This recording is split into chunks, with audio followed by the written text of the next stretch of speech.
Oi, pessoal da Invoga, Vini Machado aqui, sou fundador da Invoga e agora eu vou aparecer muito. Então se acostumem, porque eu vou entrevistar pessoas extremamente interessantes que estão sendo super faladas nas redes sociais. Hoje eu estou com o Heitor Dália. Vocês sabem que ele é o diretor da série Os Donos do Jogo, que tem se tornado um grande hit, tanto no Netflix como fora, porque só se fala disso nas redes sociais. Eu espero que vocês gostem, ele vai abrir um monte de coisa pra gente. Vamos ver se a gente consegue descobrir algumas coisas que ainda ninguém sabe. E aí, Heitor, tudo bem? Prazer todo meu, Vinícius. Olha, a gente tava falando um pouquinho antes de começar essa gravação sobre esse sucesso, né? E aí, como é qual que é o sentimento de viver essa experiência? Olha, assim, tipo, quando uma coisa faz sucesso, assim, tipo, tem uma eletricidade no ar, né? Um frisson, um buzz, que é muito legal de você sentir, de você viver, né?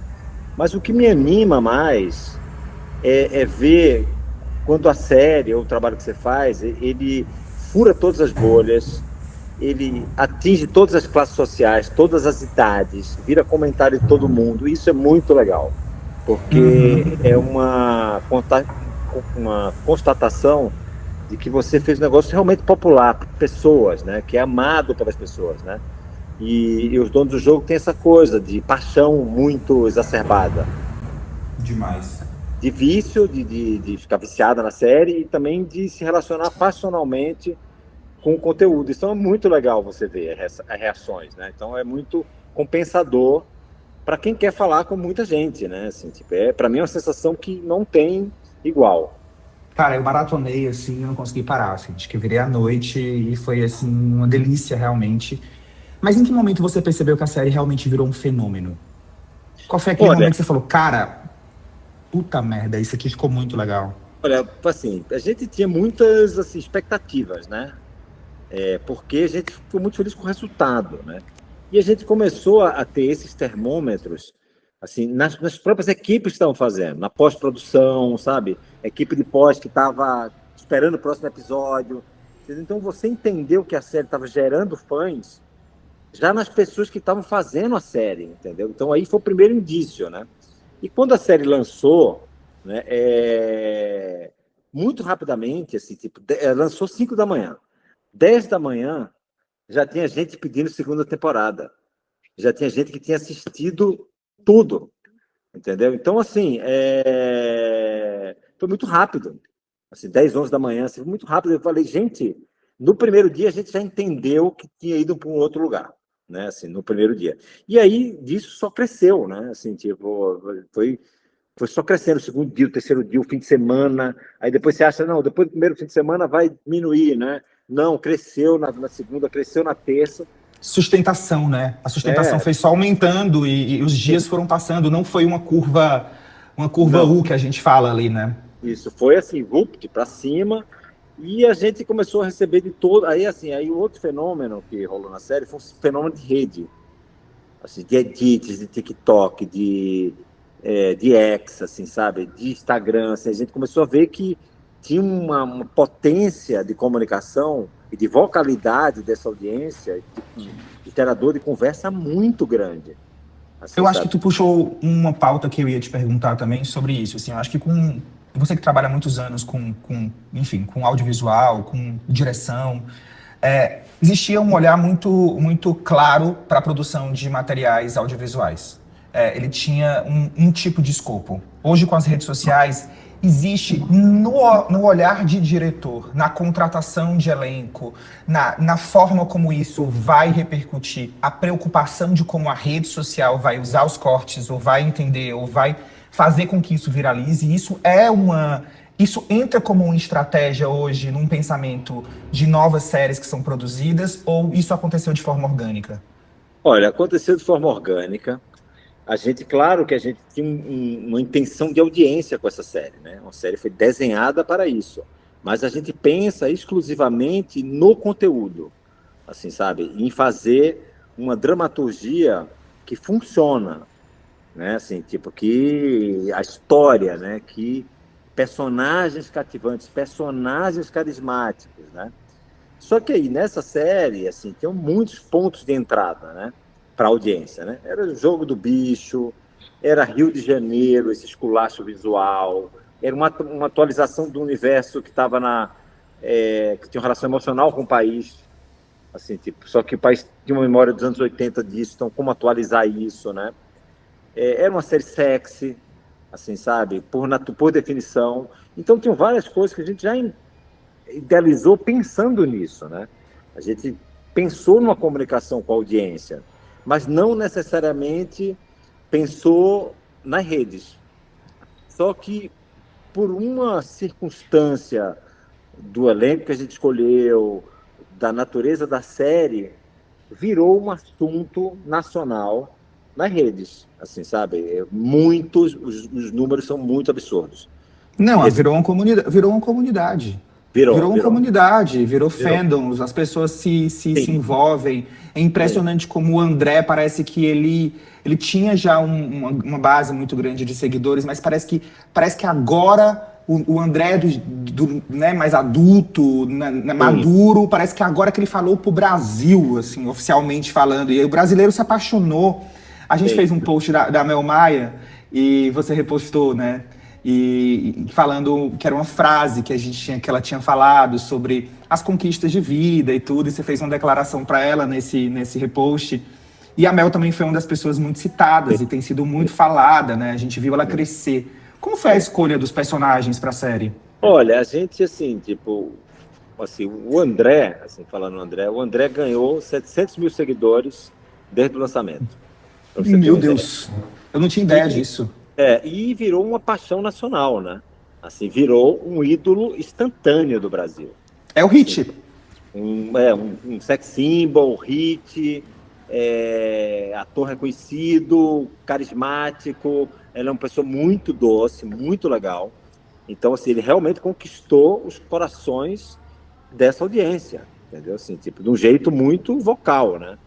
Assim, a Mel já tinha essa ligação, né, emocional com as pessoas, que o Brasil veio ela crescer, né? Só que a gente reapresentou ela, né, assim, adulta, num papel adulto e fazendo uma entrega dramática muito de qualidade, né?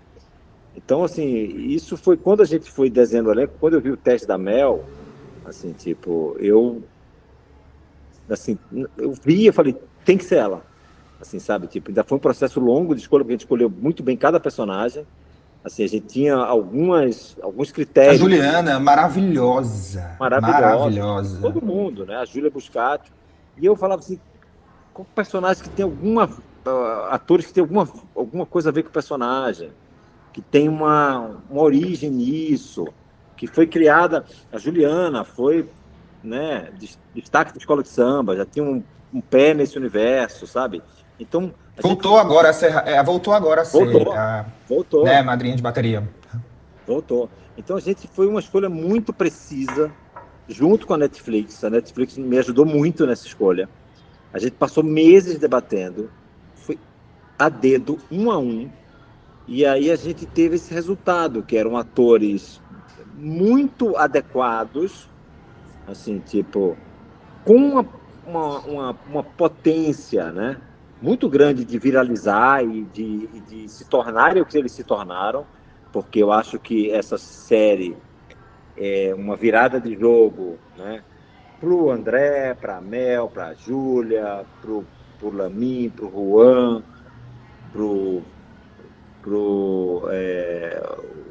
o Henrique, que faz o Santiago, muita gente, assim, sabe? Os números de rede social dessas pessoas explodiram, os convites para mil outras coisas explodiu, entendeu? Assim, claro, tem os atores consagrados já, como a Juliana, como o Chico Dias, o Otávio, que aí só confirmaram, né, o talento e... Mas eu acho que até os atores consagrados, assim, eles todos têm vivido momentos novos, né, de novas experiências, né, deixaram de ter contratos fixos e limitados e estão navegando em outros lugares, assim. Mas uma coisa que eu percebi e me chamou muita atenção é que tanto o André quanto a Juliana, eles são 2 atores que já meio que ficaram conhecidos no Netflix porque as suas produções anteriores já deram uma certa viralizada e top global. E isso também é uma visão estratégica na hora de você imaginar que aquela rede, a Netflix global, já pode reconhecer aqueles rostos e ajudar a endossar mais a produção? Assim, né? Porque, assim, tipo, primeiro a Juliana, assim, ela tinha feito um hit, né? Global, assim, tipo, que casou com a Netflix, assim, sabe? Tipo, quando deu certo ali, entendeu? Então, viram um talento meio uma ligação próxima com a casa. Foi uma boa experiência para ambos. E aí foi natural essa vontade de repetir, até porque era um nome muito forte, a série precisava de nomes assim. O André, o caso do André já é diferente, porque o André, ele também tinha feito produções na Netflix, também era um ator muito querido na casa, em outros escritórios, né? Ele fez produções fora, né? Então ele foi muito bem recomendado, mas aqui no Brasil era quase uma introdução dele, entendeu? Porque muita gente sabia que ele era e a maioria não conhecia o André. Então foi uma surpresa ver um ator com esse calibre de carisma, assim, sabe, num papel tão protagonista, assim, tipo, ser apresentado ao país. Então foi paixão imediata, assim, da audiência com o André. Muito legal de ver, entendeu? Quem é esse ator, né? Muito. É quase um dar para ele o que ele merecia para o Brasil como brasileiro, né? Porque ele Sim, ali sim, falando, hablando espanhol em outros momentos, assim, sabe? Muitas sim. pessoas depois de muito tempo descobriram que aquele ator era brasileiro, né? E eu acho que ele deve estar muito feliz com esse reconhecimento, porque nada como a nossa terra e como o nosso público reconhecer. Para falar um pouco de bastidor, Heitor, eu queria entender um pouco mais, assim, como que funciona essa cocriação com a Netflix? Você tem um projeto, você leva, eles procuram para falar sobre esse assunto, vocês pensam juntos, definem juntos. É um modelo de cocriação ou é um modelo onde você praticamente leva e eles apadrinham, digamos assim, eles compram a ideia? Não, eu acho que é um modelo de cocriação, assim, sabe? Porque a gente levou essa ideia, a gente tinha uma ideia de fazer uma série sobre o Jogo do Bicho. Aí a gente teve uma conversa com a Ana Weisman, que é a chefe de criação, né? Tipo, de séries. E ela falou: olha, a gente tem interesse numa série do Jogo do Bicho, mas a gente gostaria de um enfoque de família, assim, que tivesse as famílias, que tivessem, né, um pequeno pé no melodrama. Então aí a gente começa a gente fala, pô, isso faz sentido com a gente, entendeu? Aí a gente começa a Romance. desenvolver. É romance, aí a gente foi desenvolvendo junto, assim, claro, é um trabalho muito respeitoso, de muita escuta de ambas as partes, por isso dá certo, não tem inflexibilidade nem de um lado nem de outro, e a gente faz um trabalho muito longo, extenuante, de desenvolvimento, com notes, assim, com muitas rodadas, assim, de sinopse, de escaleta, de roteiro.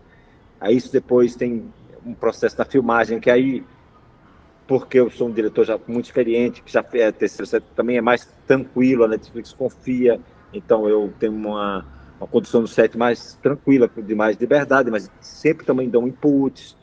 E aí na montagem também volta ao processo do roteiro, cada corte tem um note, vem vários notes, várias ideias, assim, sugestões, assim, ou provocações para a gente ir mais longe.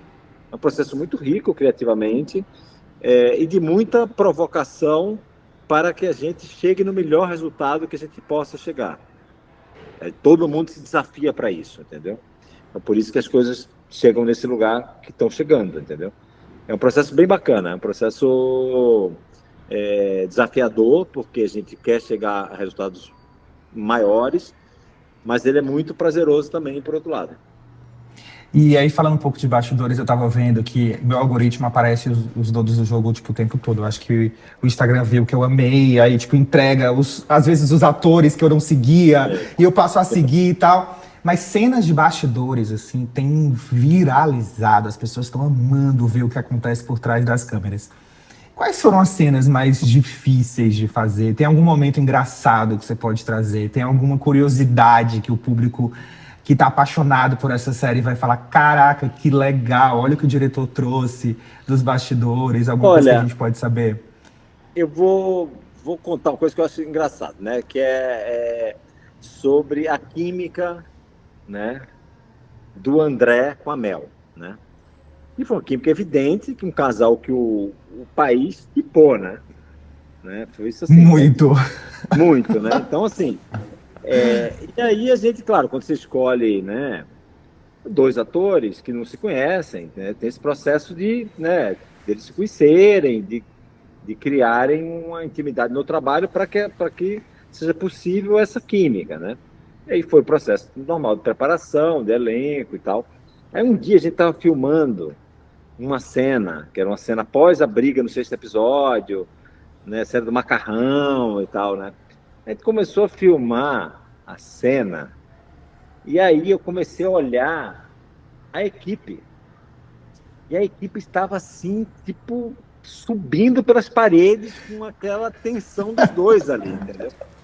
E aí, assim, tinha uma menina que estava vendo, um assistente de campo, você estava vendo no vídeo assist, ela estava reagindo a cada cena como audiência. Assistindo, tava Assim, assistindo. aí quando a cena acabou, eu falei, olha, pela reação de fulana, a gente já dá para ver que funcionou, né? E aí todo mundo começou a rir, né? Aí eu entendi que essa sensação ia se potencializar muitas vezes na audiência. Sempre tudo que acontece, ou no bastidor ou na montagem, ela se reproduz com muito mais força quando a série é exibida, né? Então a gente já entendeu que esses elementos iam acontecer, né? E especialmente nesse quesito, assim, tipo, do sex appeal da série. A série é muito sexy, né? Você tem um elenco muito bonito, né? Muito. E as pessoas, assim, tipo, ficaram... Não, e ela é sexy pra todo mundo, tipo assim, do gay Exatamente. ao hétero, tá, tipo, Tudo. em algum momento exalou tesão ali, em alguma coisa. Exatamente. E aí, assim, a gente começa a ver isso na filmagem, quando, assim, as pessoas, assim, quando aquele universo que a gente estava criando provoca, né, esse frisson, entendeu? Aí eu falei, olha, realmente escolhemos bem e vai funcionar, não tenho dúvidas, entendeu? Então, assim, foi muito divertido. Assim, o set foi muito prazeroso pelo próprio tema, né? Jogo do bicho, carnaval, máfia, entendeu? Um set muito leve, muito gostoso. Esse elenco é muito simpático, muito parceiro, assim. Então foi uma filmagem muito astral e eu acho que isso imprimiu essa vibração que aconteceu no set, imprimiu na tela e a gente sente em cada fotograma. Por isso que é icônico, né? Por isso que virou icônico a série. Porque ela tem um poder icônico, né? Assim, tipo, e isso veio do set, veio desses atores, veio da arte, dos figurinos, né? Da maquiagem, assim, foi tudo muito conceituado, sabe? Muito... E acho que tudo encaixou muito bem, entendeu? Por isso que a série funcionou tanto. Então, por exemplo, quando a gente faz uma série hoje pro Netflix, que a gente sabe que o público é mundial, né, a gente extrapola qualquer limite de território, existe uma preocupação estética de também, de alguma forma, apresentar o Brasil? Existe algum olhar estético para isso, de luz, de apresentar, de algumas cenas, para que outras pessoas. Esse olhar de o público mundial assistir interfere na construção da narrativa de direção? Olha, eu penso nisso, tá? Por quê? Porque eu sei que eu estou numa plataforma global, entendeu? Eu sei que eu estou concorrendo com produtos do mundo inteiro. Então, eu sei que eu tenho que fazer um negócio que consiga se comunicar com essa audiência. Assim, tipo, eu poderia fazer uma coisa e ignorar isso, né? Mas, assim, tipo, eu não sei que tem essa necessidade dessa conversa e de falar com os outros países. E aqui a gente tinha, assim, tipo, um assunto perfeito para isso, porque a gente tem um gênero que é internacional, que é o gênero máfia. Uhum. A gente tem um setting que é internacional, que é o Rio de Janeiro, que está na memória emocional do país, é símbolo nacional, né? Todos os grandes eventos do Brasil acontecem no Rio de Janeiro, entendeu? É um ícone mundial o Rio. Então eu queria que esse Rio fosse um esculacho visual que o Rio é. Eu queria trazer esse Rio exótico, exuberante, Sexy. luminoso, sexy, que era a cara do Rio, então eu queria isso. E ao mesmo tempo você tinha uma história local, né? São dois elementos muito locais, que é o jogo do bicho e o carnaval, com as suas especificidades, assim, os universos, né, da Zona Norte, Barra da Tijuca, Zona Sul, entendeu? Então eu queria traduzir essa coisa local para um escopo global, entendeu? Foi isso que eu tentei fazer, né? Então a gente usou alguns elementos, por exemplo, paisagismo tropical brasileiro, na concepção da arte, assim, sabe? Aí os figurinos, assim, também uma coisa das cores, assim, você buscar, né? Como você construir esse universo do Jogo do Bicho, que tem dinheiro hoje, aí tem uma coisa fora do lugar, mas também é chique, entendeu? Então, assim, foi um processo bem elaborado de construção desse universo visual, né? E que eu queria que traduzisse o Rio de Janeiro, que a trilha sonora é o samba, né? São músicas brasileiras, e ao mesmo tempo com uma mirada global, porque eu sei que eu estou no lugar que o mundo inteiro pode assistir, se interessar, né? E a gente quer que assista também, né? Claro que o nosso foco é Brasil, é para nossa audiência, né? São as nossas histórias, mas eu busco, assim, ultrapassar fronteiras, e a gente tem conseguido isso. O que é que muda no Heitor, profissional e pessoalmente, antes e depois da série? Por que eu estou te perguntando isso? Assim, porque eu acho que todos os diretores mais experientes, eles nunca foram, pelo menos ao longo da história, nunca criaram uma expectativa de entrar em plataformas globais, porque não existia. Isso foi novo. Eram outros KPIs, eram outros indicadores de sucesso. Sim. E aí você, com toda a sua bagagem, se torna o diretor da série mais falada do Brasil, e mundo. E o que é que isso muda no teu jeito de pensar o trabalho, no teu jeito de produzir, nos teus desejos, nos teus planos futuros? Tá. Olha, assim, vou começar falando o que não muda, tá? Depois eu falo o que muda. O que não muda é o foco no trabalho, que eu sempre acreditei no trabalho e, assim, tipo, um sucesso desse, assim, me garante a coisa que eu mais gosto de fazer, que é estar num set, entendeu? Estar produzindo, estar trabalhando. Essa é a parte que eu realmente amo.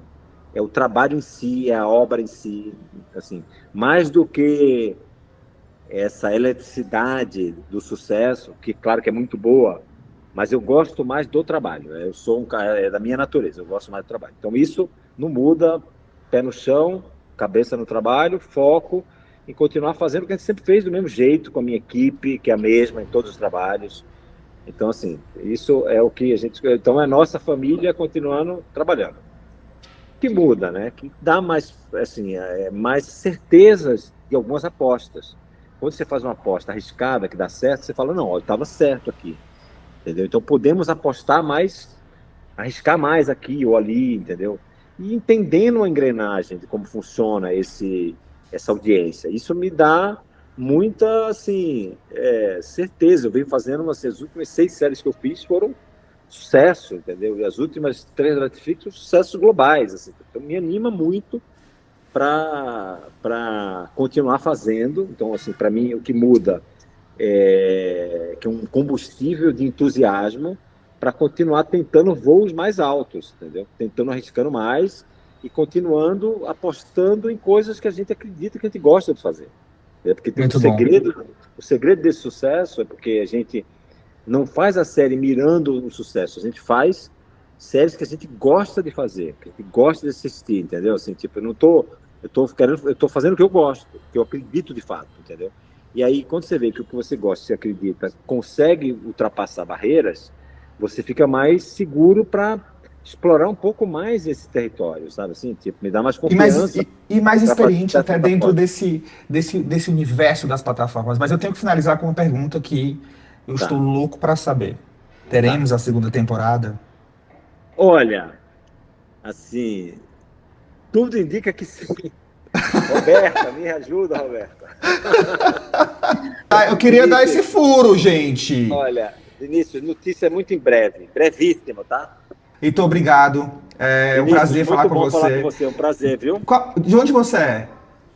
Eu nasci no Rio de Janeiro, mas a minha família é pernambucana, então eu fui criado no Recife, entendeu? Ah, nordestino, por isso que eu gostei. Eu sou cearense. Além da Invoga, a gente tem a Sotaque, que é uma agência só de trabalhar sotaques brasileiros. Então, eu amei também o casting multicultural que vocês fizeram. Eu adoro fazer isso, porque eu acho que o Brasil eu acho que também um dos segredos disso é porque eu vim do Nordeste. Eu conheço o Brasil de verdade, entendeu? Que bom. Então, assim, consigo, assim, tipo, ter essa comunicação com todas as classes sociais, porque O Recife é uma cidade, assim como o Rio também, muito assim junto, né? Essa fusão de classes sociais, né? Eu acho que Ah, são cidades que têm essa característica, né? muito, muito. Do caldeirão multicultural, todo mundo junto, entendeu? Então você É, consegue. eu moro em São Paulo, também é uma mistura de tudo, isso é maravilhoso, essa diversidade é muito rica. Sim, sim. Muito obrigado, Heitor. Beijo. Gente, que papo maravilhoso. O Heitor deu aqui um monte de spoiler. Inclusive, a gente tá aqui ansioso. Eu acho que essa série dessa segunda temporada vai ter, viu? Pelo que me deu aqui de resposta. Mas, como não é oficial, não posso confirmar. Espero que vocês tenham gostado. Aqui a gente vai aparecer com muitas entrevistas sobre entretenimento, sobre filmes, séries, pessoas, celebridades. E eu tô super animado. Acompanhe.